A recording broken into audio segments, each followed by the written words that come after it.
Nargiza Abdullayeva ortiq chidab tura olmadi. Aktrisa so'nggi paytlarda film va seriallarda ko'rinmayotganiga izoh berdi. Kanalimizni ilk bor ko'rib turgan bo'lsangiz, videoga like bosishni va obuna bo'lishni unutmang. Aktrisa Nargiza Abdullayeva Navo telekanalining 13-studio ko'rsatuvidagi intervyusida birinchi turmushi nima sabab o'xshamagani, syomka jarayonlari boshlanishiga 3 kun qolganda tasdiqlangan rolidan takliflarni qabul qilmagani uchun chetlatilgani haqida aytib o'tdi.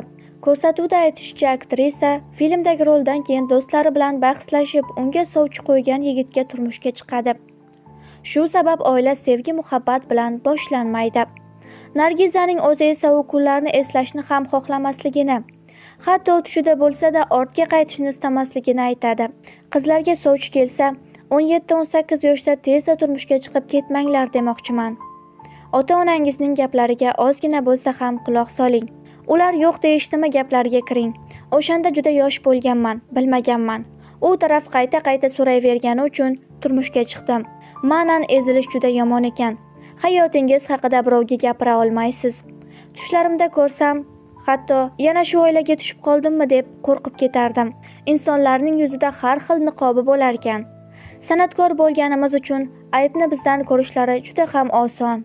Ammo uydagi vazifalaringizni o'zingizdan boshqa hech kim bilmaydi. Biroq bugun u kunlar ortda qolgani uchun shukronalar aytaman. Ma'lum qilinishicha, aktrisa yangi bir ko'rsatuvga boshlovchilik qilishi kerak bo'lgan. O'sha vaqtda unga berilgan g'arazli taklif sabab Nargiza Abdullayeva loyihada ishtirok etishdan voz kechadi. Shundan so'ng u filmdagi bosh rolidan ham chetlatilib, ekranlardan uzoqlashtiriladi. Birinchi turmushim bo'lmaganidan keyin uy-joy, mashinalar va ikkinchi xotinlikka takliflar bo'ldi. Ilk turmushimda narigi tomonga rozilik berib, otamning gapiga kirmaganim aybim bo'ldi.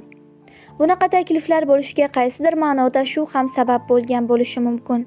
Chunki turmushidan ajralgan ayolga turli xil shu kabi takliflar berilar ekan. Syomka boshlanishiga 3 kun qolganda filmdagi bosh roldan katta lavozimda ishlaydigan inson tomonidan chetlatilganman. U inson bilan gaplashmaganim uchun taqiqqa tushirgan ekan. Yo taklifni qabul qilasiz yoki san'atdan chetlatilasiz deyishganda, ekranlarda chiqmasam ham gaplashmayman deb chiqib ketganman. Qaysi eshikni taqillatsam shu sabab bilan qaytarishdi. Lekin baribir uy-joy, brilliantlarga uchmadim. Faqat o'ziga to'g'ri, halol insonga turmushga chiqay deb niyat qildim va shukurki, hozirda bunga erishdim ham. San'atni yaxshi ko'rganim uchun uning bachkanalashishini xohlamayman. Aktrisa bugungi kundagi ayrim blogerlar haqida fikr va mulohazalarini aytib o'tdi. Normal erkak xotinining orqasidan hech qachon likillab o'ynab chiqib pul yig'maydi. Ming bloger bo'lsa ham bu xunuk narsa. Juda bachkana narsalar qilishadi. Turmush qurishayotganini ko'rib, shartnoma bilan oila qurishyapti deb ham o'ylaysiz. Bu gaplarni aytishimga sabab san'atni yaxshi ko'rishim va shu sohaning odami ekanligim.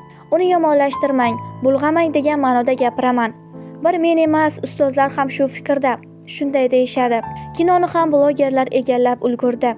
Ularni katta auditoriya kuzatadi deyishadi. Lekin ularni 1 million odam kuzatgan taqdirda ham 700 mingtasi yaxshi niyatda emas. O'zining g'araz niyatda ko'rib boradi. Shuni bugun ko'pchilik tushungisi kelmaydi, deydi aktrisa. Ma'lumot uchun Nargiza Abdullayeva 1980-yil 3-aprelda tavallud topgan. Aktrisaning san'atga qiziqishi maktab davrida raqs to'garakka qatnashishdan boshlangan. Charxpalak seriali orqali kino olamiga kirib keladi. Shundan so'ng Begona bahor filmi, Jiyda guli serialida va yana qator filmlarda suratga tushgan.